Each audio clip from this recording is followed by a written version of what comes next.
Guys, welcome back to Imiter Perfection. We are here for fall winter.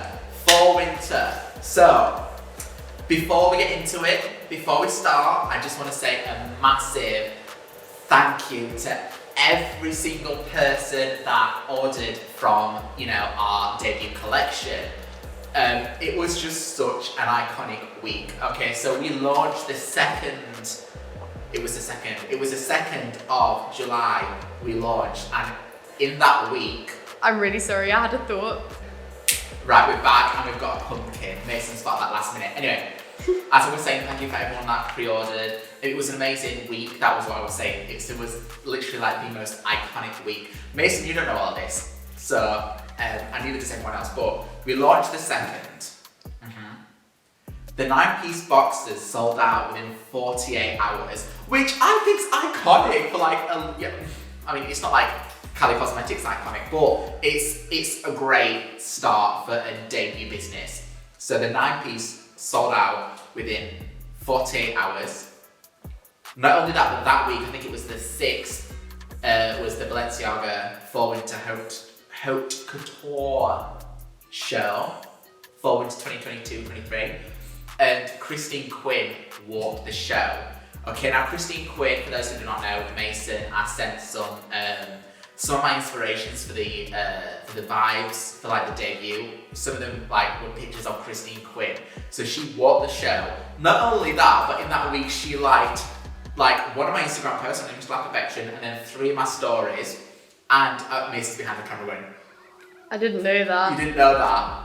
Yeah, so she liked some of my stuff on the one of your page book and Imiter Perfection. And then what else happened? There was something else. Oh yeah, obviously Balenciaga Dreams. We have Balenciaga Dreams in the debut box. So to have the Balenciaga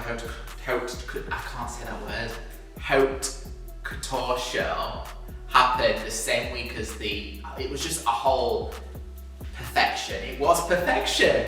And then we had the Chocolatier Lana comment. She's literally like my idol. She commented, "These look gorgeous," with the little heart eye emoji. And oh yeah, and also the place that I worked at was under a cyber attack, so I had 2 weeks off. and just to top it off, just to top the week off, Kim Kardashian at the Balenciaga after party thing or whatever, she wore a bodysuit with Barnsley at the top, the location Barnsley right at the top of her arse. That is iconic. She did. I'm so sorry. Right, Mason is gonna throw up the picture somewhere here or here. I'll send it you. I couldn't. It was a week from.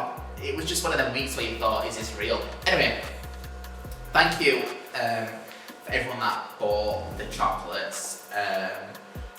We had such a positive reception, and I think it's amazing to have people say, oh, the chocolates were lovely. We had a lot of people say these chocolates were delicious. We had a lot of people say, oh, they were really, really nice, and comment on the flavour and everything.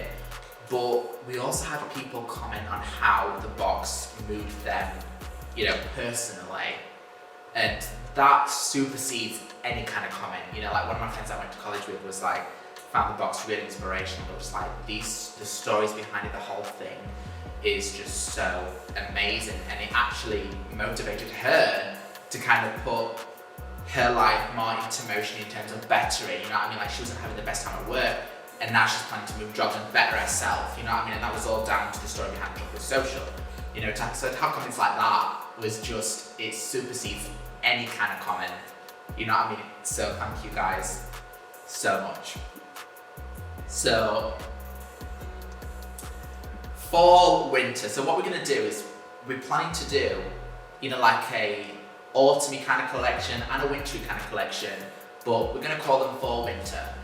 So wave 1 is the autumn, wave 2 is the winter. But what we want to do is we kind of want to intertwine them. So, this box might be so popular that I might have to drop some in December, just before Christmas. At the same time, Christmas might come early, literally. So, we're kind of doing the whole fall winter thing. So this is wave 1. So before we get into unveiling our new products, I just wanted to have a little chat with you guys, because even though we did not get a lot of DMs. We got 2 or 3 regarding some of the names. Well, the name of the Chocolate Social, and this is not a channel where I'm going to address any drama. I feel, and it's so coincidental that this is the second video, and we're addressing the drama, but this is something that we need to get out of the way because I do not know if I made myself clear enough. So I just want to address that. So yeah, we had a bit of adverse reactions to the name of the Chocolate Social. And before I continue with any more collections or any more bonbons, I think it's very, very important to just kind of address a few things because, you know, I do not want there to be any more confusion. So basically, I think it's best to start by explaining my creative process. So basically, if anything affects me, you know, whether I might see a colour that I absolutely love, someone might say something that I'm like, oh wow. Someone might make a, you know, make a little dig, someone might say something funny, like you never know. But I write that down because I'm like, you know what, I like that colour. That's a great idea. I'm gonna put that in, and then in the future, I might use it in a collection. Or, oh my god, I absolutely love what that person just said. You know, and it might remind me of something, it might, you know, it might cause like a creative spark. So for example, let's just take Balenciaga Dreams. So the bonbon Balenciaga Dreams. I love the Balenciaga Hourglass in them 2 colours. I loved it in the green and the purple, right? In addition, the song Balenciaga Dreams, I absolutely loved the song, and we actually used that obviously in the trailer, and then I also wanted to pay homage to the greats. So there were 3 separate points that I wrote them all down, and then it came time and I connected the dots, and that's where we got Balenciaga Dreams, the bonbon from. And I sit on the flavours for a few months, you know, I'm like, do I like the name? Do I like everything about it? And then if it's a yeah, perfect. So yeah, that's how I kind of come up with the flavours. And in addition, I think it's very, very important to just say that I am a creator. You know what I mean? This is my version, pastry is my version of art. So for example, you know, the musical artists, they'll think of situations that affect them, then they'll step into the booth and then they'll record something, and not every song is going to be a happy song, not every song is going to be a sad song, and some songs are going to be distracts, you know what I mean? For example, take Adele, she just went through a divorce and she created a whole album around divorce. Not once did she name the person's name, but everyone knew who she was talking about. But look at the songs that she created, they were amazing.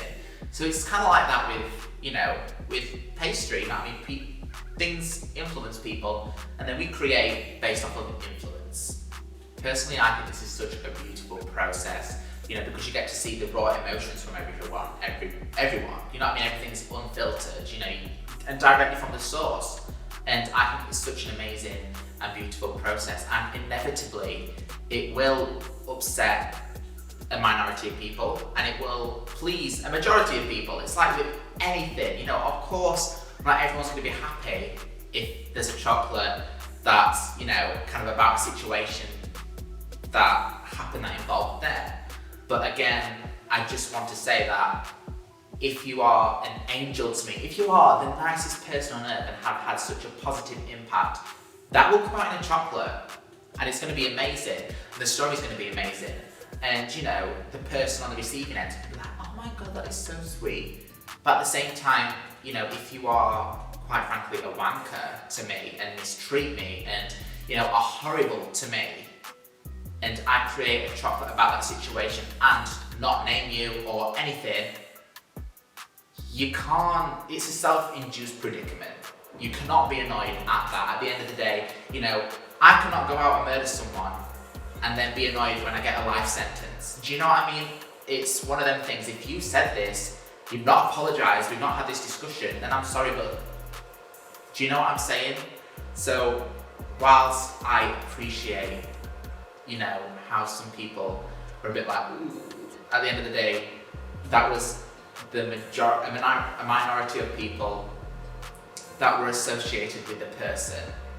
So, the Chocolate Social is here to stay. It's still my staple bonbon, and it's still going to be called the Chocolate Social. Let me tell you something about these tables. Later, let me tell you something about Carmen. She always shows. Let me tell you something about boss bitches. We thrive. And let me tell you something about Declan Crofts. I'm not to be bored with. And I think in addition, let me tell you something about, you know, an innocent conscience. Doesn't care. Let me tell you something about a guilty conscience. It barks at the name of a bonbon. Let that resonate and marinate. Anyway, enough of that. Let's get on to the wave one of fall winter. Right guys, so to start things off, we've got the 2-piece box. This is still priced at £4.65 and in it, oh, the ribbon. I love undoing the ribbon. It's a bit sad because Mason spent a lot of time doing these ribbons, really nice. But, okay, so I'm going to remove the protective cushion. First things first, the chocolate social, as always. This, obviously, staple bonbon. I'm not going to go over the story for this one again, just because, obviously, I've already said it and I don't want to be repeating myself too many times. But Mason is going to place a card in, I don't know which corner. He's going to place a card somewhere on the screen, a link, this one, in this corner here. And it's going to be a link to the previous collection video where you can find out all about the chocolate social.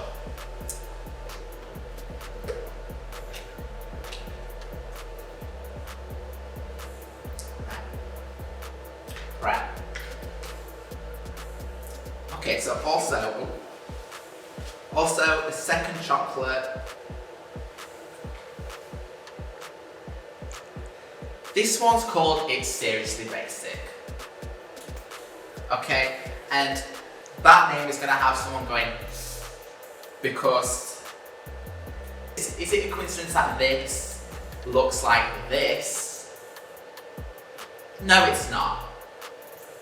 As I said before, some songs are diss tracks, and some songs, you know, this is a diss track encapsulated in a bonbon form about someone who really hurt me emotionally. And I think I've been so nervous to tell this story. I've been thinking about it for months. Fun fact, I was up all night thinking, how are we actually gonna, you know, say this without sounding super petty and sounding like, fuck this person, you know what I mean? Like, and I think the best way to go about that is to take everyone back to the start. So in 2020, I started a job that I thought was my dream job. Spoiler alert, it wasn't, but I thought it was. And whilst I was there, the sous chef at the time, obviously the sous chef when you work in the kitchen is one of your managers, and you know, I showed up, I did the work, and I never really liked this person. Personally, I thought he was quite arrogant back then. There was a couple of situations where I was like, ooh, like for example, there was one night where we were running the bins, me and this person, the Sue. We'll call him the Sue for now because it's not anymore, but the Sue. We was running the bins, and I remember I was putting the bins, like I was trying to wheel them out because there was like loads of bins down this like alleyway, and I was new. There was like a million bins. I did not know what went in which one or anything. So I said, "Oh, would you be able to help me?" And he was like, "Do you know who I am?" And I was a bit taken back because I was like, "This is like something out of a movie." And I was like, "Is he joking? Is he not?" And the thing is, it was kind of clear that he was not joking. I was giving everyone the benefit of the doubt, but I've seen this man in action in the kitchen. He was not joking. He was like, "Do you know who I am?" And I was like, "No." Because I googled everyone before I started, and his name didn't fetch any searches. And no, I said no. I said I don't. And you know, we had that little run in, but nothing really came of it. And it just kind of made me think, stay away. And then there was one day where I was getting changed, and there was a pink hoodie hung up, and we got changed in like a little. Well, I got changed in the toilet because there was like a little hallway, then a toilet here attached to the hallway, and it was just like a cubicle. There was a pink hoodie, and then I was in the toilets getting changed, and your man was with another fellow employee, and they were getting changed, and they did not know that I was in the cubicle, I do not think. They might have done, but I don't think they did. But the other employee says, "Bet that's Declan's," obviously because it was pink, and and it was a joke that they laughed about, and I didn't like that because it's a very, very stereotypical joke, and I just thought, okay. So I just thought that this person was a bit of a wanker, to be honest with you. And then we went into lockdown, and by the way, even though it was not him that made the joke, he co-signed the joke by laughing, and I think that's a big lesson. If you laugh at a racist joke, a homophobic joke, any kind of discriminatory joke, it kind of, you co-sign that joke by laughing. So anyway, we went into lockdown, and I kind of started, that's when I started creating, because I had the time, I started creating, and I just started creating, and we did Zooms with like everyone in the kitchen, every now and again we would do a Zoom, and every now and again they'd bring up, the stuff that I made on Instagram, and as soon as the head chef at the time said about it, I expressed that he liked it, all of a sudden I'd get a notification dangling down on my little phone saying that this person had liked it, the Sue, the person who this is about, that this person had liked it. And it was just a bit of a, right, so now that your buddy said that he liked it, you like it. It was just one of them things, but I didn't have time for that, That's clown shit, and I've not got time for clown shit, So I just kind of went about my day. And then when lockdown ended, the head chef at the time, he moved and shifted his focus to another part of the business. There was a hotel that was being, in creation. So he moved to that, and inevitably the Sue stepped up, which means that this man is now my manager. And I didn't dislike him, I didn't exactly like him. It's work, you get on with it. And, I never really felt part of the team. I showed up, I got everyone treats, I got everyone this, that, and the other. I felt like I was, I always got myself involved. But I was never truly part of the team, and I think, I don't really know, I just, and either got on or didn't get on with this person. He was just, my colleague. And then, towards the end of 2021, he got everyone a new set of tweezers, and he advertised it as, I've got the boys some new tweezers. This is while I was away for a weekend. And I was like, I wonder if he's got mine. So I messaged him, I'm like, mine, what? And he didn't really, he was like, yeah, they didn't have the colour, this and the other. It was very, very weird. And basically he didn't get me any because it was a sponsored thing, and he didn't have enough money to get everyone some, so obviously I got left out because, this is the inner circle, and this is me. Do you know what I mean? So I wasn't really I was bothered at the time, because I was just a bit I so wanted to be on the team. This was my dream restaurant, my dream job. I wanted to be on the team, and every single time that anything happened, when someone went to the shops, they didn't always offer me something. And, so it was just one of them things, I wasn't really part of the team. I didn't really care. Well, I did, but now I don't. And then towards Christmas, obviously, we were back in lockdown, and we were doing takeaway Christmas dinners. And that week, I kind of feel like we definitely got closer, because everyone else were kind of pissing around, you know what I mean? Because, the big boss was off. So it was just us. And so, everyone else were kind of pissing about. And I was in the back with Shan, my good friend Shan. We were knocking out the Christmas desserts. We were on desserts, obviously, in pastry, so bread. So we were knocking out our shit, you know what I mean? We were on top of it. It was like a military run operation. We slept up in the morning, and I was Shan, this party of four has got a what? Has got a motherfucking what? Pescatarian. You know what I mean? It was just so fun. And anyway, we were on top of it, but everyone else was pissing around. So that week, obviously, everyone else was pissing around, and me and the person this is about, obviously, we weren't pissing around. He was in charge of it all. You know what I mean? So he was not pissing around, and he actually said to me afterwards, he was just you know what, this week you're the only person in the kitchen that I've been able to fully rely on. You know what I mean? Thanks to you, it's kind of taken a bit off my plate, not a lot.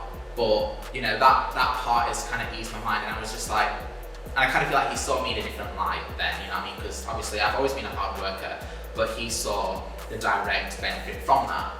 And you know, in the new year of 2021, we kind of started becoming really good friends. You know, I'd even say that he was probably my best friend at the time. You know, we'd go on walks, we'd chat about life, and it was really, really nice. And we had such a respect for each other. And he was kind of reigniting his business at the time, and you know, he needed some help, so obviously I hopped in and I helped for free. You know, I showed up every single day, you know, and you know, we became really close. And I think in my mind we were friends. I think looking back we weren't. I think he wasn't really, I was not really his friend, but he was definitely mine, you know. And yeah, and then we kind of know how the story of the chocolate social went. Closed. He just started being an absolute dick. There was a couple of things that happened at work, which I no longer work for that establishment. So, you know, I'm happy to tell you literally some of the things that were said. Not all of the things, because I've not got, you know, there was a lot. And so I just kind of remember the worst of that. I think it's also worth knowing that while we were at the chocolate social, he made quite a lot of comments because he was going through a breakup, and he was like, I don't really want to be around anyone but, and he said the names of his two best friends. Obviously I wasn't one of them. And he even said, he was like, it's not until right here, right now, that I realised my want just to be alone. And he was like, it's not until right here, right now. And by the way, he says, oh, like being single. And he was like, no, he says working alone. And that was it. That just broke my heart so much, especially because I opened up to this man so much. Like, I was literally like an open book. You know, he knew all my insecurities. He knew all the things that would make me really happy, and he just knew how to wreck my day. And I think more than often he would do that. Then when we kind of got back to work after, you know, because the time that the chocolate social ended, you know, the pandemic kind of ended in a sense, you know what I mean? Not ended, but like everything opened back up again. And at work, he just started being an absolute dick. And, you know, there was an incident with a strawberry and white dish. Basically him and, you know, his best friend, aka the, you know, like the, oh. So we just got interrupted by Alexa. So when we went back to work, this person started being such a dick. To put it bluntly, he was a wanker. I don't know whether the power of whatever got to his head, or I don't really know. But he was just started being not nice. He just kind of like stopped. He didn't return my calls. He didn't return my texts. There was nothing. He just kind of.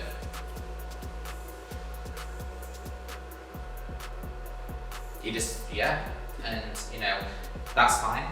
But the minute that you start disrespecting me, that's when it turns bad. There was an incident with a white and strawberry dish where they were putting some new stuff on the menu. I was doing pastry. They gave me the recipes. I made whatever they wanted me to make, and like in front of everyone, because obviously for the people that were on the outside looking in, you didn't know that they'd given the recipes. I walked up with a plate, and just thought that it was all on me. And they were like, this is shit, that is shit, even though it was not my recipe. You know, this, that, and the other, shit. No constructive criticism. His words exactly were, this is fucking shit. No constructive criticism. And so I had an issue with that, and I expressed that, they didn't like that. And to this day, they were like, yeah, we apologise for that. No one ever said to me, I am sorry for humiliating, I'm sorry for humiliating you in front of the whole team and then some randomers. No one ever said that. No one ever said, I am sorry, because that is an apology. No apology. And you know, that, it definitely upset me, especially because like the two people, well, not two people, so I didn't look up to this person at the time. Like prior, I looked up to, you know, the head. And to have him say that, it was very, you know, definitely hit me where it hurt. He started, like I said, disrespecting me, and I kind of feel like when the person that's in charge starts disrespecting people, then that means that everyone else can disrespect them. It kind of gives everyone like a pass, you know what I mean? Like, oh, I can say whatever to this person because no one likes him, no one's actually going to do anything, and that's kind of how it felt, and that's how it was. So, and I do not think that he gets this to this day. I kind of feel like he's just so ignorant to that, and you know, I felt hated in that place, and there was a lot of other things that happened. You know, for example, there was a situation where if you needed anything, you kind of went to the shop and then they reimbursed you. So I scoured South Yorkshire looking for this special paste, this fermented chili paste, whatever it was called gochujang, and like I spent a lot of time and money trying to find that, and I brought the receipt, and actually that's why I didn't bring the receipt, because the printer did not give me a receipt, but obviously like I knew how much it was, and they brought it me in change, and I'm talking like including 1p and 2p and 5p in pure change, and I said, sort this, and then they brought it me literally all in change, because I think it was like £6 something, so they brought me a 5 and then all of it in change, I was like, you know, I got a pound, so then they brought it me like literally all in change, and I thought, it was just we're not going to do that, so then I stopped going to the shops with him, because I'm not about that life. There was a situation where me and him arranged to go for coffee, and he stood me up for coffee, then later saying that the reason that he stood me up was because he was playing video games with his neighbour's son, and that it wasn't that he didn't want to go for coffee, it was that he didn't want to go for coffee with me. And that was just, it was awful, and he knew, like I said, he knew all my securities. There was a time where we went to it was a potential new supplier that was supplying like these micro herbs, and we went to the farm underground, and they kind of like passed out samples. There was 4 of us that went, and they were passing out samples to try, and obviously they're just like these leaves, so they gave us, and obviously I was at the end, because I mean, you know, of course I was the last one in the queue. Not because I was late, but just because, you know, everyone knows that if you're on the outside, you're the last one. You're walking last, you're doing everything last. I was last, and they passed like the herbs around, so they passed the bunch to one person, and it kind of went to the next, to the next, to the next, and obviously I ended up with all the leaves. And I was just like, is there any way that I can put all this? Because obviously there was just like loads of excess. They didn't just give you like 4 leaves, you know what I mean? They gave you like a whole bunch, so everyone took one, and I was just like left with like a bloody bush. And I was just like, oh, is there any way that I can put this? And he turned around and looked at me and says, you could do with eating more salad. Knowing that weight was something that I was very, very insecure about. And I actually raised this as a concern to him, and he was like, I'm not talking about your weight, I'm just saying you need to eat more in general. And at that time, he saw me about 3 times a week for about 5 hours a day. And when I'm at work, because of the timings, I just didn't eat. It was 5 hours, I could just eat before I leave and then eat when I get back, or just whatever. I wasn't eating in that time, because what's the point? It's only 5 hours. And so that comment, you know, like I said, I raised these concerns with him and he just brushed them off. It was just like, okay, you're being oversensitive, and that's one thing that I absolutely hate. And then there was another situation, like I said, there's multiple, where, and this kind of just shows the whole team thing, how I was not included. We were doing like, I think it was like a hygiene course, and like they'd all like talk about football, or they'd have like a discussion, and you know, I tried to do anything I could, but it was whatever. And then there was a thing about raw chicken, and I was like, oh my god, has anyone seen the Real Housewives of Beverly Hills? And I was gonna say about the whole Adrian washing the chicken thing, and for those who do not know, I'll see if I can insert a clip. If not, just Google it, where she tries to wash a chicken with hand soap. We're gonna wash him first, okay? I'll wash him first. Huh? Does he have a name? Yeah, he did once, I'm sure. We'll just refer to him as Chicken. Okay. Okay, we don't need any soap. Did you just put soap on him? Yeah. You did. You Well, put of course. soap on him? I want to wash it. On the chicken? And that was quite relevant to the conversation. And I was told let's stay on topic, you're getting off topic, and it was just, no one cared, and I was just totally swept off.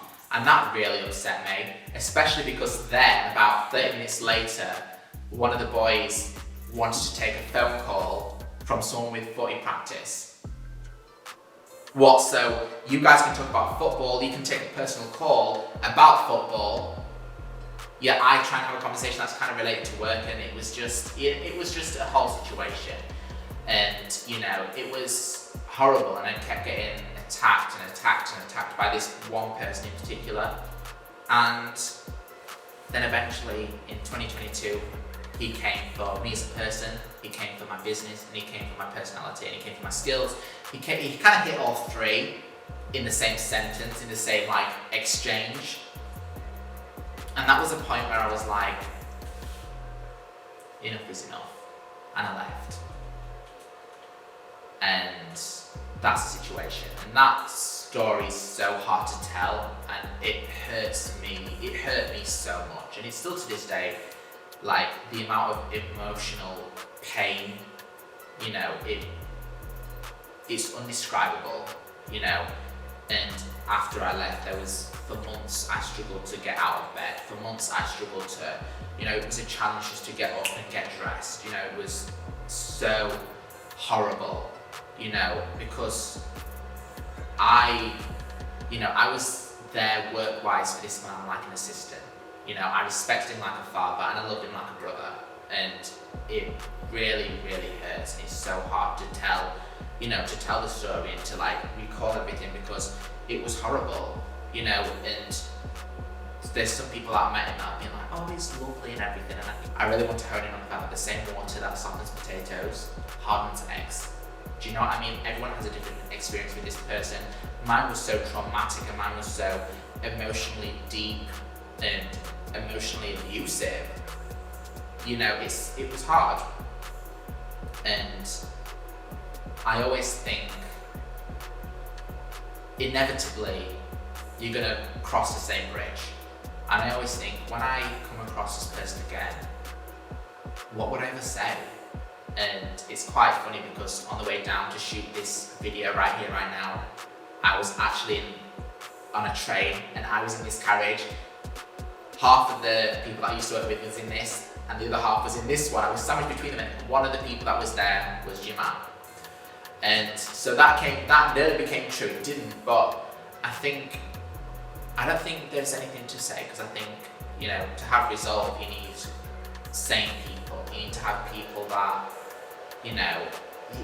we'd never resolve anything, because I don't think that he is capable of resolve.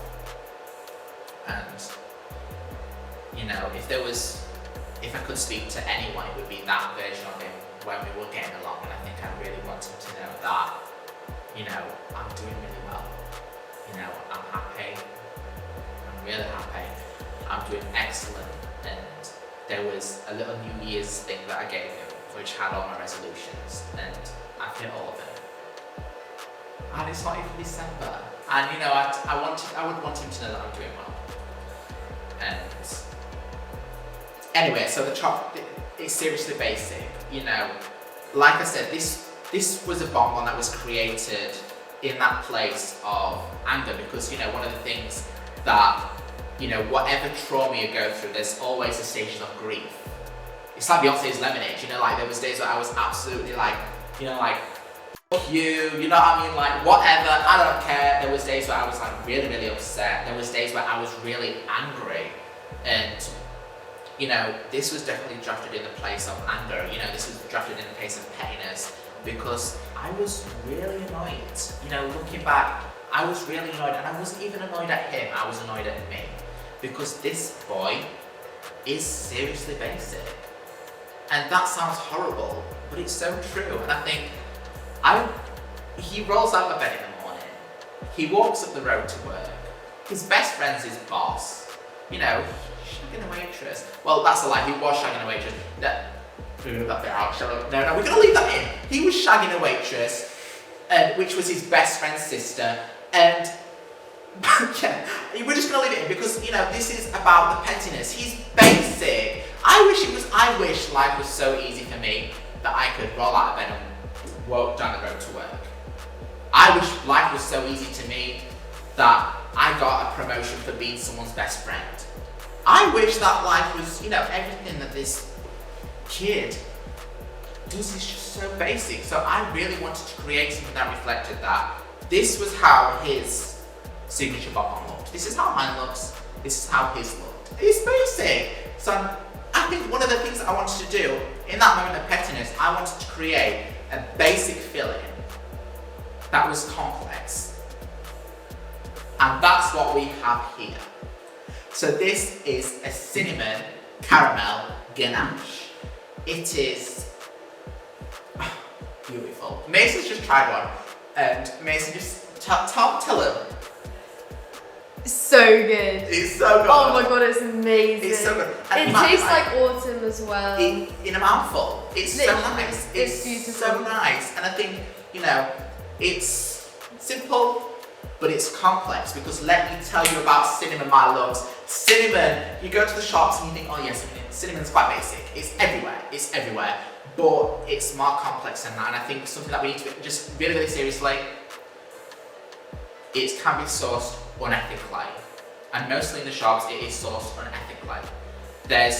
And doing the research into cinnamon, I did not know this. Going into it, I did not know this. And you know, whether you get cinnamon from, you know, the posh shops versus the cheap shops, it's all the same. If you want the good cinnamon, you have to go online and you have to search. Like I did. So the cinnamon used in this is called cinnamon burrum. And there's two varieties of cinnamon. There's like the cinnamon burrums, and then there's also, you know, which is kind of sourced from, like, just Google. I'm gonna read this off of the internet, because the internet says it best.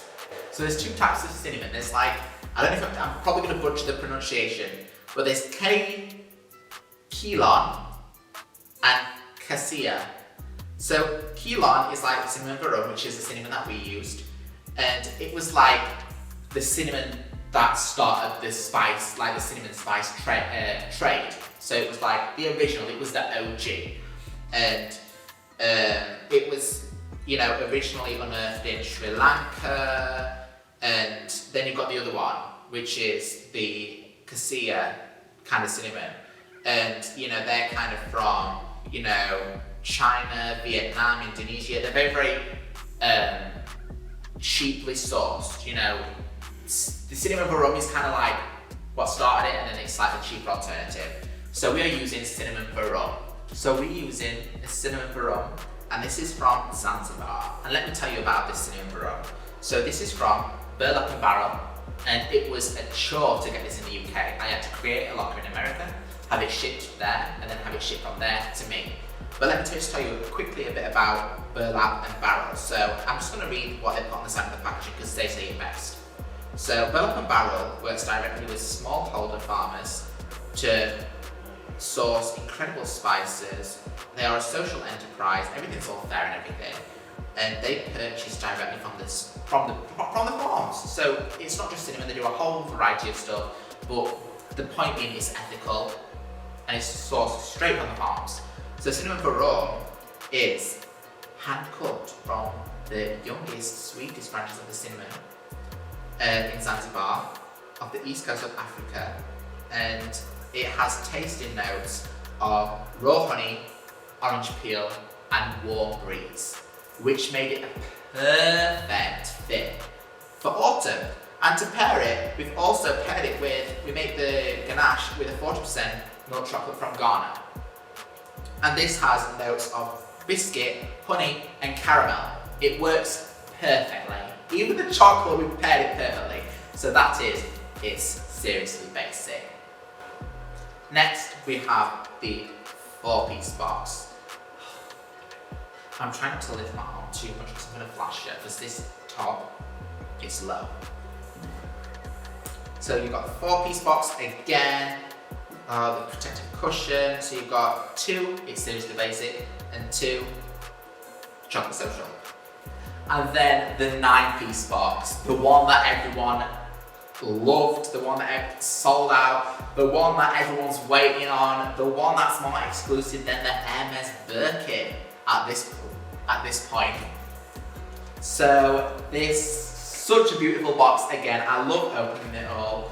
And bam, you have got 3 of It's Seriously Basic, 3 The Chocolate Social, and then what is this one? This one is The Other Side. So this one is Other Side. Other Side is a song by Jasmine Sullivan. If you do not know of her, go research her, look into it. So this, basically, this is from her 2021 album, Hoax Tales. So Hoax Tales is just such an amazing project. It's an album with spoken interludes, and the song that follows scope out the stories, and it's stories of black women in America, and it's stories about love, romance, sex, relationships, you know, life, and it is so raw and real. And listening to it, I would really recommend going and having a listen, because it is such a beautiful concept piece. And she wrote some amazing songs, and The Other Side is the song that really, really, you know, hit me. I was having the worst time at work, and there would be times where I just felt, like I said, I felt so hated. I felt so hated, and I hated feeling hated. And it was my dream restaurant. I really wanted to do well, and it was just not working, you know, and it was out of my control. And I remember I used to go into the toilet, and, you know, when I get changed or anything, or even sometimes during the shift I need like 5 minutes, I'd go into the toilet, I'd sit on the floor, and I'd cry, and I'd sing to myself Other Side by Jasmine Sullivan. And, you know, not out loud, but because I didn't want anyone to hear me, I was like in my head, you know, like, because the song is all about wanting better for yourself. And the song is so beautiful because it's quite a generic order of what you want to happen, you know, like it's about wanting to be wealthier, wanting to be loved, wanting to be happier, but then she kind of ties down the songs with specifics that link it back to her. And, you know, I used to sing it to myself, and I used to like envision myself getting to a better place in life. It was like, you know, I'm going to do better, I'm going to be better. And it's quite ironic because, you know, I was sat on the floor, and there's like a window in front of, there was a window in front of you with like these like bars. They felt very prison-esque, you know, and there was like a mirror on the door, and I just like, I'd be really, really upset. I'd be crying. I'd be like, calm down, you know what I mean? You're gonna do better. And I'd be singing this to myself. And the colours are actually the colours of the album cover. I'll put the album cover here so you can have a little look. The black and like the yellowy green kind of stuff. And anyway, this is flavoured cassis and hibiscus, because at that moment in time there was a cassis and hibiscus dessert on the menu, and it was the cassis and hibiscus I was trying to create, you know, and it was, so that was the dessert, so that's the association I have with it. And, you know, I think that was back in March, and I just want to say on a personal note that I have hit the other side that I was always wanting. You know, I always wanted to be in a workplace where I'm respected, and now I'm in a workplace where I am respected. I wanted to get a bit more money, and I've got a bit more money. I wanted a business, I launched a business. You know, I am so much happier, and I've reached my other place. And so, not only did I want it to be cassis and hibiscus to kind of like reflect the sad times, but I wanted to modernise it a bit to kind of bring it here. So it is cassis and hibiscus, and with the chocolate that we use in this, so the shells 53% for all of them, but the chocolate in the ganache, we use a mix of the 40% Ghana chocolate because we want that sweetness, you know, we kind of want to lift it up a bit, and then we use a 75% Tanzanian chocolate, which kind of brings it back down, you know, it earths it a bit, it's a bit peppery, and it carries like the citrus kind of, you know, vibe to it, so it's perfectly blended with the cassis, the hibiscus, and the Ghana chocolate. So that is the other side. And, you know, I want everyone just to take a step back and look at these chocolates together, because something about this box is that it's a reflection of my life in that moment. You know, back then, my life, I was kind of living off the past while being tortured mentally by this person for always wanting more of the future.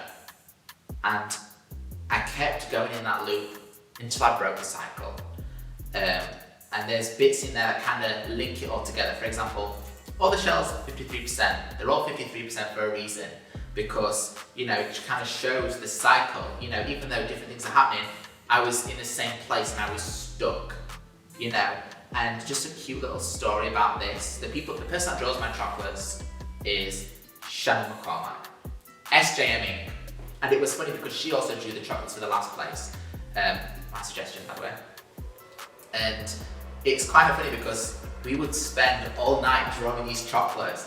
When we weren't happy in the place in life that we were at, we both worked at the same place.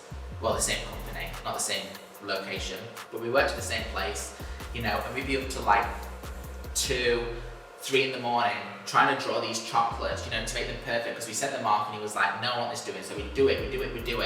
And we were up to the early hours in the morning drawing this. We were unhappy with life, this, that and the other. And now we were just drawing the new one, this one right here. And it was the last time that I was going to see her in that apartment. And it was so poetic because, then when we were sad, we were unhappy, versus now where she's moved on as well. She's living her dream of being a tattoo artist. I'm obviously living my dream. And it was just such an ironic moment. And this is the Wave 1 Fall Winter box. Okay, so now we've got some new products, but before we move on, we've upgraded things a bit. So I want to show you a little something. So whatever box you get, whether it's 2, 4, 9, you get this little thing. And in there, this is everything that you get with it. Okay, so you get a business card, which I don't know if you can see the shine on the business card, but it is beautiful. You also get a thing that describes the chocolates with a little bit of the story and the pictures. You get the thank you for your order card, which we spoke about in the last one. And you also get a little note from the lawyers, the same kind of disclaimer that's at the start of this video. You don't want to be sued. And then you get the nutritional information for whatever you order. And then you have 3 pictures with this stuff on. You do get the one that's the 9-piece box exclusive, comes shiny. The others are just normal, but I might do a little something for the people that collect them all. Okay. So just don't throw them away. So that is everything that comes in with the chocolate boxes. So before we move on to any new products, I just want to remind everyone that, the salt caramel truffles, still here. The hot chocolates, 53% luxury, and the ruby one are still here. So now for the new products. One of the things that people have been requesting is a hot chocolate powder. And this was actually going to be the first thing that came out, but it wasn't perfect yet, and I didn't want to put out something that wasn't perfect. This is now perfect. So we have made a hot chocolate powder. So this is a bit of a cheaper alternative than the ruby or the 53%. This is more budget friendly, and this is, I love it. You get 200 grams, and what you do is you can use it with water or milk. And I know that some people are going to be like, with water, because I'm like that. I hate things made with water because it's never as good. It's never as good. In fact, it's not that it's never as good, it's just never good, period. But this is actually different. Mason, you've not tried this yet, have you? No. Should I put the kettle on? You put the kettle on. Right, we're gonna make one with water. The fancy studio that we booked out not only has an Alexa, I don't want to say its name, an Alexa, That would be good. but it also has a little kitchenette. So we're gonna make a little hot chocolate for you. Be right back. I'm sorry for the cups. This is not the Missile Perfection cups, Mason, on camera. How is it with water? It's good, isn't it? It's really good. It tastes like milk. It tastes like milk. Then this is the thing, it's always better made with milk. But if you make it with water, it's not that bad, is it? So yeah, this hot chocolate works with water and milk, but there is a but. It's 200 millilitres of water or milk. Well, water or milk, should I say? And if you are making it with water, 45 grams of this. If you're making it with milk, 40. 5 gram difference. So yeah, this is going to be retailing at £6.95 for 200 grams. So yeah, get yourself one. I mean, if it's Mason approved, you know what I mean. And the next new product is, oh, I'm so excited for these. So as you can see, there's no white chocolate in this box, which some people are going to be annoyed about because I know a lot of people that are literally like ride or die, stand white chocolate. This is for you guys, okay? So this is new truffles, white chocolate truffle with yuzu, like a soft yuzu caramel in the center. Oh, these are divine. Have you had one of these? No, Mason, come and get one, my love. Come and have a truffle. So they are, like I said, they've got a soft yuzu caramel center. These, delicious. They are more expensive than the soft caramel ones, just because I mean it's yuzu. It's expensive, I can't help it, but these are only £7.95, so it's only £1 extra. £7.95 for these. Get them now before they go out of season, because obviously yuzu is a winter fruit. So that is our collection. That is the collection. Wave 1 of fall winter, and while we're here, announcement, just put this in your calendar, 3rd December, we are going to be doing a pop-up in Stocksbridge at the venue, a little Christmas market kind of situation. We'll be there. Come along, come and say hi, and unless we're not on good terms, then do not come and say hi. If I do not come in the vicinity, it's going to be a secure event with security. So yeah, anyway, come along, you know, I'll tell you more about it later. So save the date, 3rd of December, and I'll see you next time. Goodbye, my lovelies.